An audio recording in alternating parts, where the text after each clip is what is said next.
Hi, I'm Tijmen Schep. I'm a privacy designer and technology critic, and I indeed wrote a book about the subject. And students told me after that book, we need more examples of privacy-friendly smart devices. So, Candle, we started building them. I want to show you a short video which grabs the main stuff, and then I want to dive into some devices. Hello? Or we can just skip to the next slide. Why is it not working? Yeah, anyway, forget it. So Candle is a privacy-friendly smart home, which means that your data stays inside your own home. That's the core tenet. And that's already interesting, but what's more interesting about the project is the way that it tries to be sensitive to social situations inside families and how smart devices can damage those relations if they record too much or give too much insight into things. And we really, with the project, wanted to break down this narrative that you have to choose between privacy and ease of use. Right, so our devices are beautiful and fun to use, but are also totally privacy-friendly, and it's possible. That's what we wanted to show. We're also exploring this idea of what does a privacy aesthetic look like.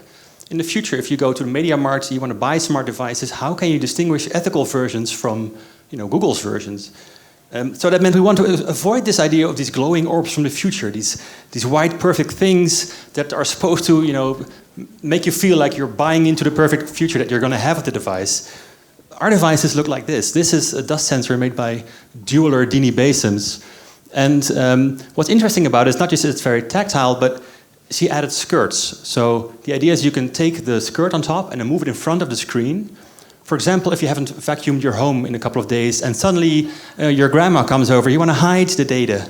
Right? So it's a very analog way of managing data inside your home. Here's another example. This is her CO2 sensor. And what her work really shows is this notion of privacy becoming a luxury.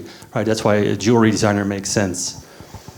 This is another designer, Jesse Howard. He created also a set of devices. So the central hub, a CO2 sensor again, an electricity use sensor, a smart lock, a thermostat, and in front is a very special device I'll get to later. So here's his Candle controller. And here you see, again, privacy choices like you can detach the microphone. It's USB, so you're sure that no one's listening to you. Also, all of his devices, you can take off the cover because it's totally magnetic. So you can look inside and not find a hidden microphone, as was the case with Google.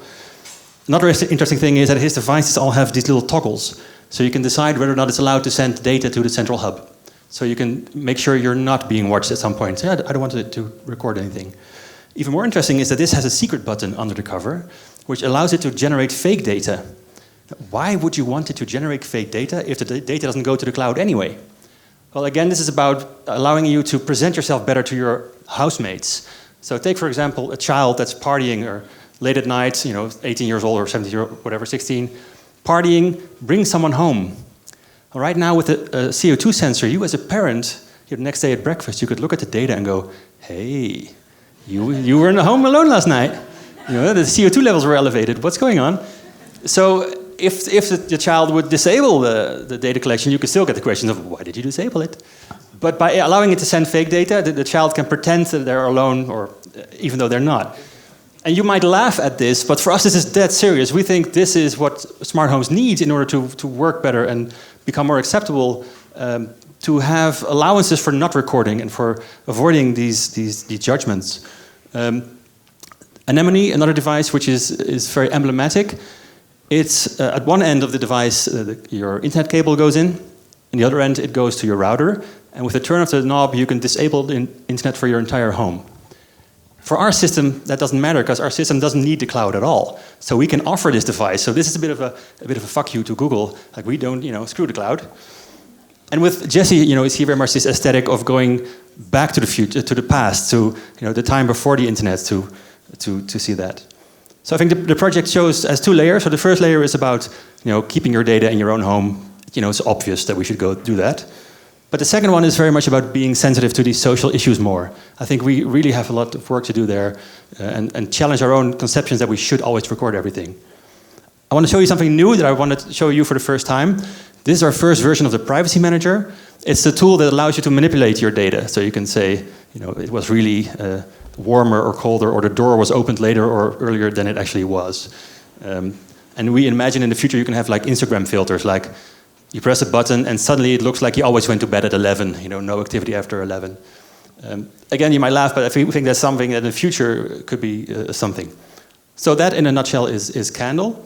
Candle is a statement, because we believe that currently the IoT is becoming a trust time bomb. Right? We're just waiting for the Cambridge Analytica moment of the IoT. So we should rebuild the trust. And what we've learned is people care very much about privacy. It's just that there are not a lot of products to help them out, that they can buy. In the future, I think we'll see more awareness around this, also from governments. Grab some stickers upstairs at the exhibit, because privacy is an opportunity, not a problem. Thank you. Thank you so much.